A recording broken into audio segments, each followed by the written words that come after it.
শুক্রবার আসর নামাজের পর একটা আমল করুন, মাগরিবের আগে নিজের মধ্যে আপনি ফলাফল দেখে অবাক হয়ে যাবেন ইনশাআল্লাহ।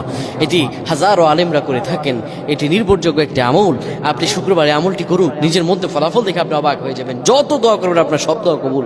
অভাবে আছেন, ঋণগ্রস্ত আছেন, খারাপ অবস্থায় পেরেশানি, সংসারে কোনো শান্তি নাই, সবখানে অশান্তি, ব্যবসা বাণিজ্য লস, একদম চারপাশের অশান্তিতে ঘিরে ধরেছে আপনাকে, আপনি আমলটি করুন। পবিত্র দিন শুক্রবার, আল্লাহ সুবহানাহু ওয়া তাআলা এই দিনটিকে এতটাই গুরুত্বপূর্ণ করেছেন, পৃথিবী সৃষ্টি করেছেন এই দিনে, কিয়ামত করবেন এই দিনে।